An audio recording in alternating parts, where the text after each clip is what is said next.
Bible and open it to the book of the Psalms. Book of the Psalms.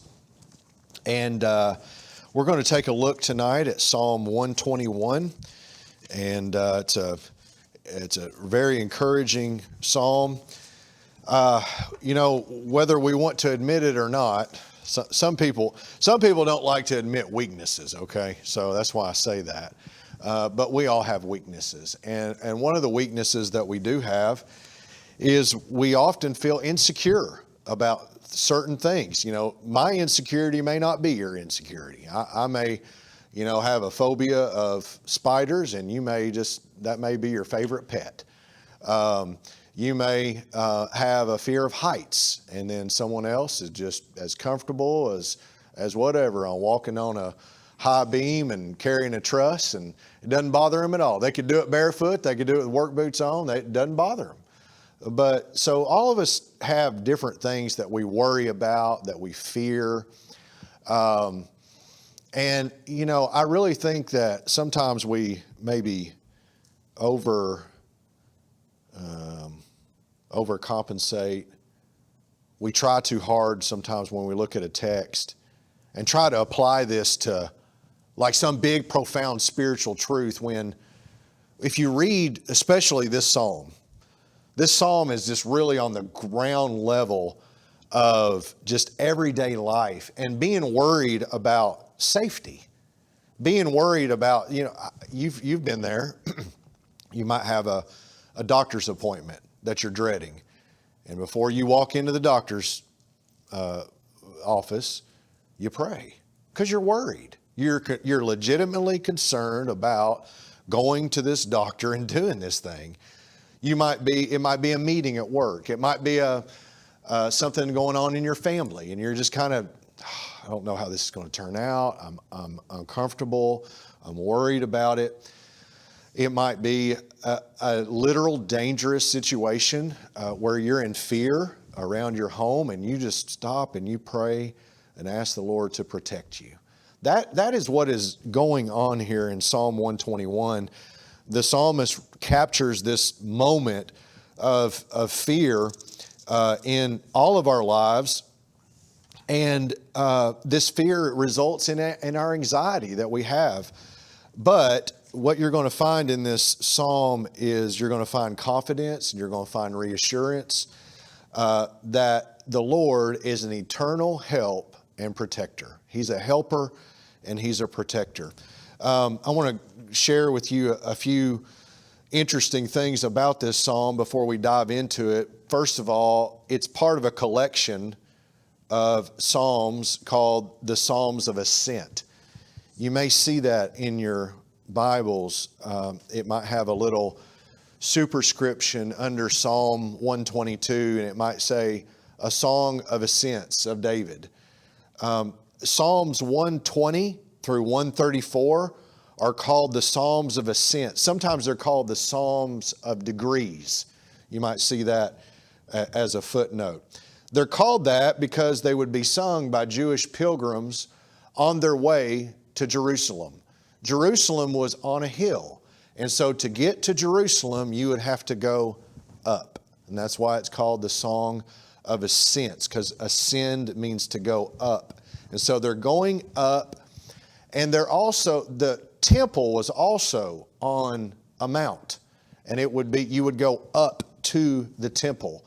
And so they would be singing these songs, the psalms. They would be doing this when they went to Jerusalem to observe those different feasts during the year. And so people would travel in groups because they would want safety from each other, protect each other on this journey.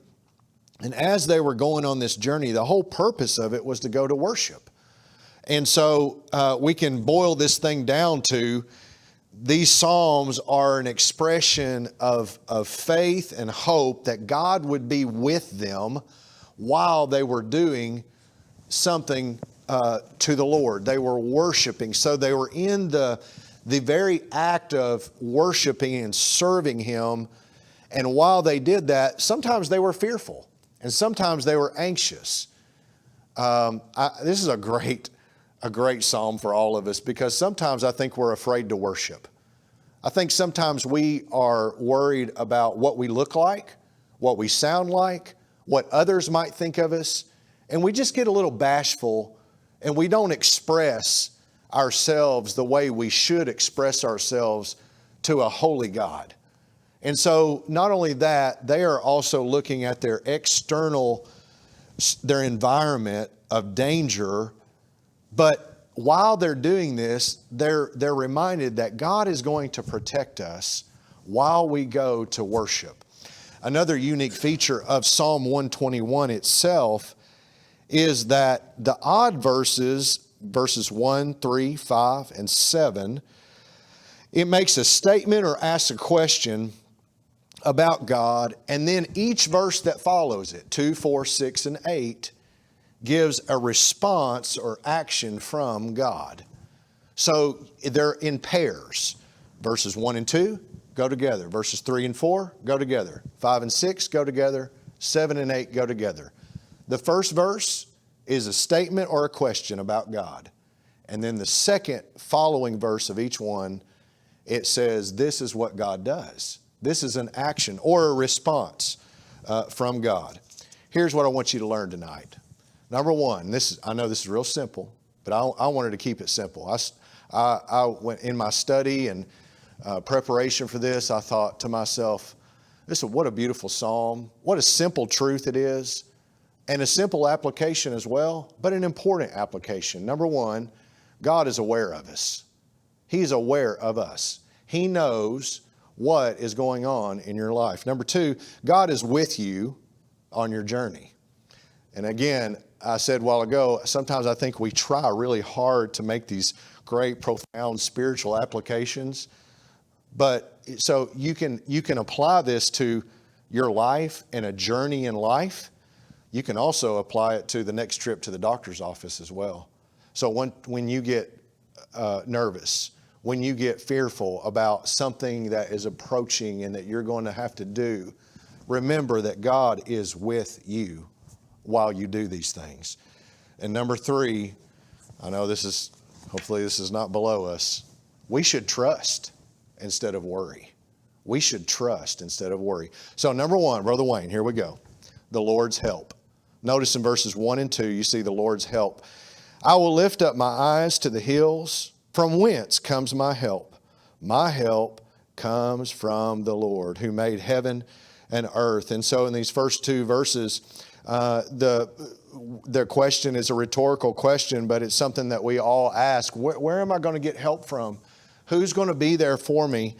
And a faithful servant can have confidence that they're going to find help in the Lord. Notice in verse 1, he talks about lifting up his eyes to the hills. And you look at hills sometimes and they look treacherous, they look challenging.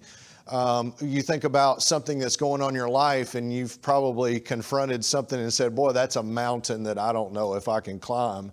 And so I think that's figuratively speaking here. When he looks to the hills, he sees challenges in his life.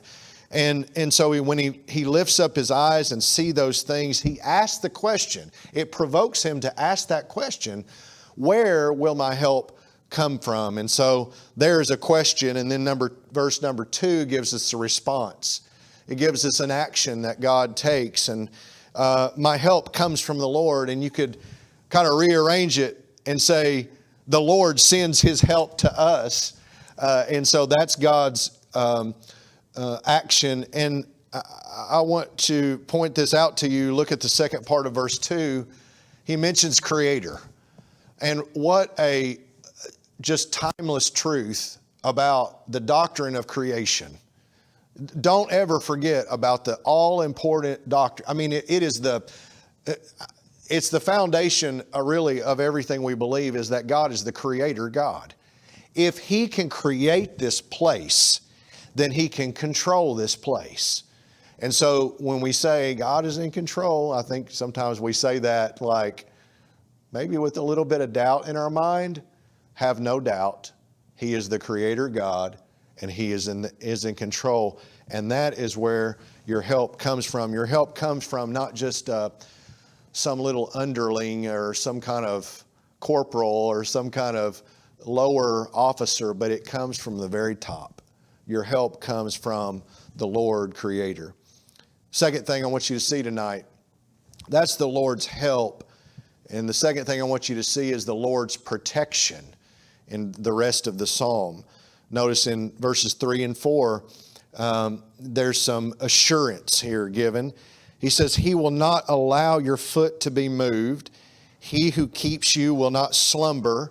Behold, He who keeps Israel shall neither slumber nor sleep. And so here's where I was talking about a while ago, is that you can have assurance from the Lord that He's not indifferent to what's going on in your life. He is very concerned with what's going on in your life. And He is also available for you. Notice what it says, He who keeps you will not slumber. And then in the second part of verse 4, He shall neither slumber nor sleep. And in verses 3 and 4, He comes in on two levels. He comes in on verse 3 on the individual level. And on verse 4, He comes on the national level. So this is the God of the universe, who's also the God of Israel, who's also an individual, personal God. He's your God. So He just doesn't look out for the big things. You know, in our world, we have different levels of things, right? Some things are just made for watching out for the big picture. You know, the military watches out for our whole country, but the local police watches out for the things that's going on in your neighborhood. And so that's the way the world works, but with God, He can cover it all. He can watch out for the individual, and He knows what's going on in your personal life, but He also knows what's going on in our community, and He also knows what's going on in our state. He also knows what's going on in our country, and He also knows what's going on in the world. And so we have an omniscient, all-knowing, and omnipotent, all-powerful God that He protects us on both the individual and the national level.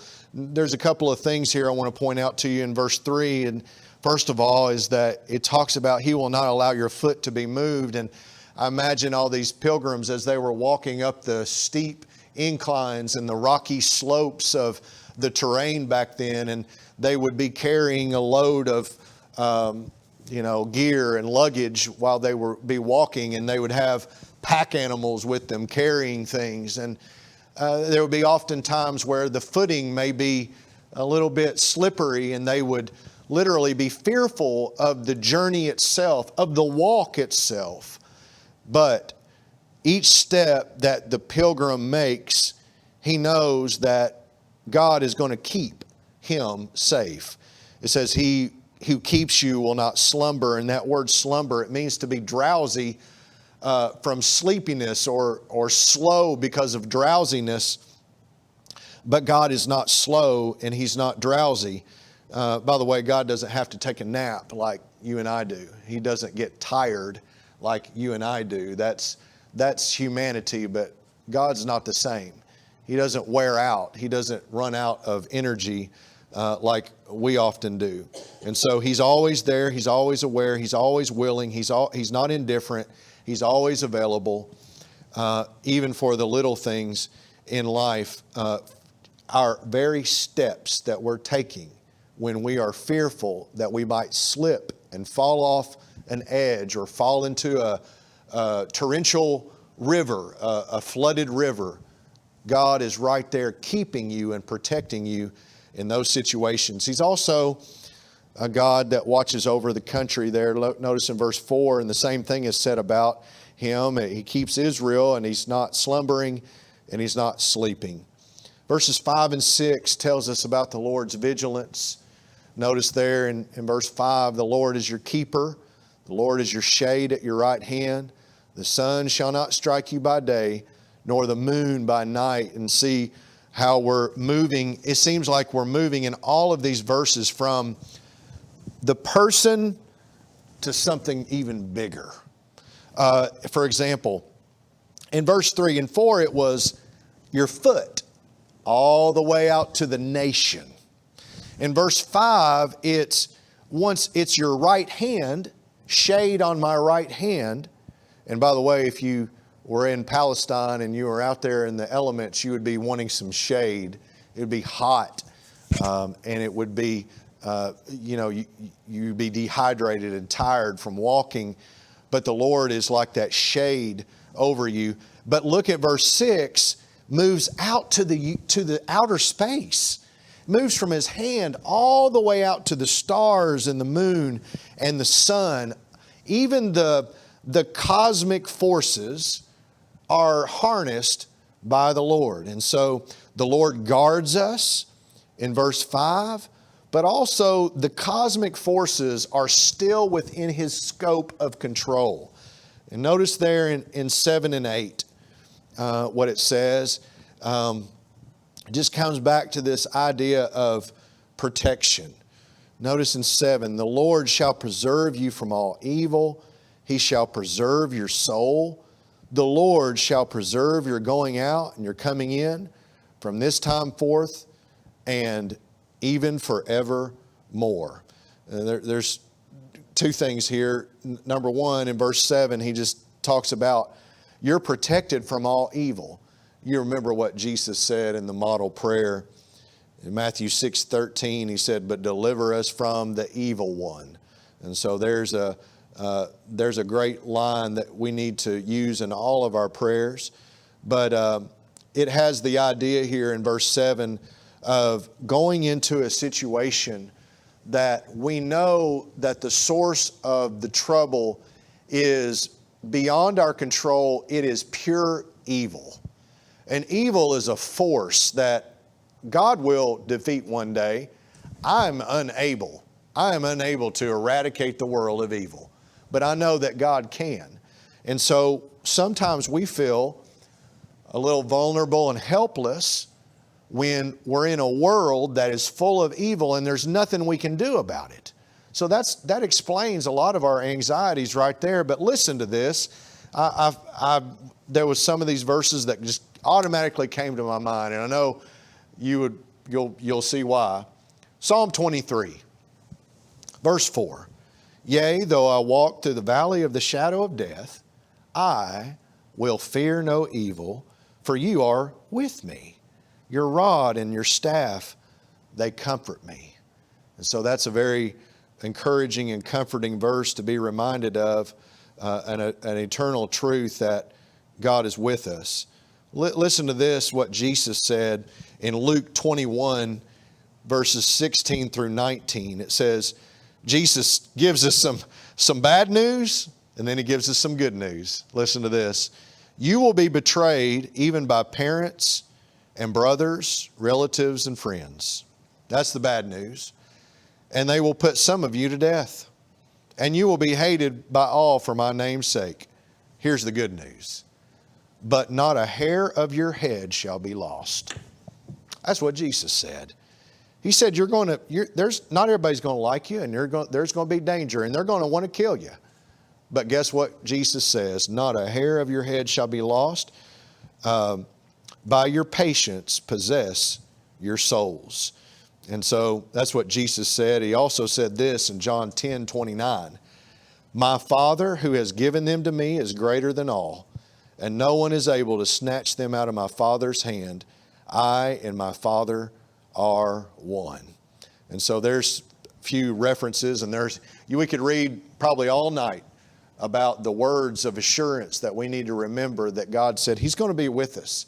He's not going to turn His back on us. He's not going to let us fall into these things that we often fear that we're going to fall into. Notice in verse 8, He takes it again from having a hard time finding the words, not local level but more of a pinpointed focus level to a broader level. And He does that again in verse 7 and 8. Because He says, He shall preserve your soul. And by the way, the word soul in the Bible, it should be and easily translated life. Life. He will preserve your very life, my individual life. But look what He says there in verse 8, the Lord shall preserve your going out and your coming in from this time forth and even forevermore. So it's not just now, but it's eternity. It's eternal. So it moves from the small to the big again. That's the best way I know to say it. I'm having a hard time finding the words, but just a focus to a broader picture. And it moves in, this time it's time, from the now to the forever. So notice what he says there in 8. He says, preserve your going out, your coming in. And by the way, that's a catchphrase in the Old Testament. There's actually a lot of catchphrases in this. Your foot to be moved, the slumbering or sleeping, and the going out and you're coming in. You'll find those phrases throughout all of the Old Testament. A lot of times in the Proverbs, you'll see that slumbering, sleeping theme. Your foot, I shall not be moved, those things. The going out and the coming in is used several times in the Bible. It often describes the movement of armies. It describes going to worship. And it also talks about, uses that phrase when it talks about the ability or inability due to old age. Joshua 14 verse 11 kind of captures two of those. It says, as yet I am as strong this day as on the day that Moses sent me. Just as my strength was then, so now is my strength for war, both for going out and for coming in. I know of another verse that talks about, I think it's right before the Bathsheba episode in 2 Samuel, when it talks about this was the time when armies went out and came back in for more. It was that season of war, and David didn't go. It's the going out and the coming in. And really what it boils down to is all of these life functions that we do. I go out every morning and I come back in every night. I go to work and I come back in. I go out and I come back in. That is really the cycle of our daily lives as people, as we get up and we go out and we come back in and we lay down. Whatever you're doing and wherever you are, the Lord is with you, and He's promised to keep you safe and be with you there. And not only will He do that, but also from now all the way through eternity. Psalm 73 and verse 26 says, my flesh and my heart fail, but God is the strength of my heart and my portion forever. I'm going to come back to our three things that I wanted you to learn. And number one is God is aware of us. There's nothing in your life that God is not aware of, and we don't have to inform Him. Sometimes when I pray, I catch myself trying to tell God what's going on. And then I think, silly me, He already knows what's going on. Get to the point. I don't have to catch Him up on the news. He knows all about the news.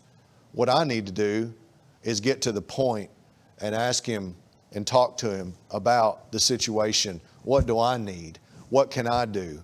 Lead me. Help my decisions in this. You know what's going on. I don't know what's going on with it. You know all angles of the situation. God is aware of all those things. Number two, He's with us. He's with us wherever we go.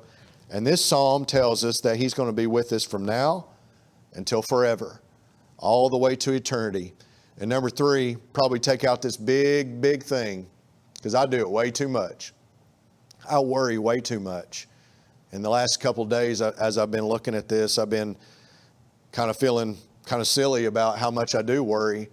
And I need to let go, like that phrase says, let go and let God take care of it. We've got to trust Him instead of worrying about it. The context, this is what I want to leave you with, just one little simple thought.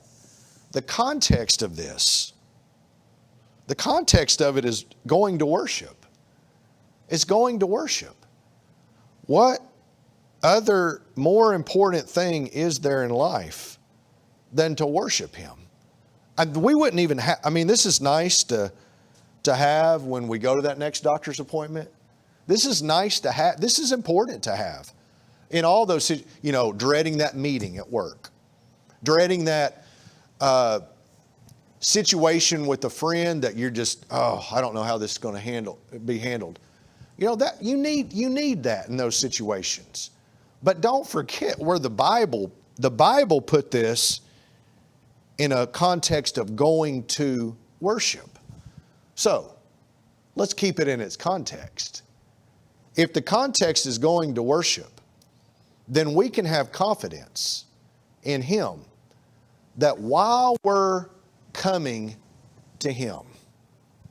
Now, there's an assumption underneath that, isn't there? You may not be coming to Him like we need to be coming to Him. We may not be coming to worship Him. We may be coming to church, but we may not be coming to worship Him. We might just be coming to church. There's a difference. A lot of people are coming out of their homes, driving in their little cars, and coming to the church house. But are they coming and worshiping when they are here? That's a big difference. I'm going to tell you, you could be here for 52 weeks in a row, not miss a service, and be backslidden. You can be out of fellowship with God and be here. You can. I wish it wasn't the case, but you can. And trust me, you've been there and I've been there too. Where's your heart? Your heart will be in better shape when you trust Him and when you're serving Him obediently. And I'm not talking about and bragging about all the good things you've done. I'm talking about, are you coming to worship Him? Let's pray. Our Father in heaven, we thank You.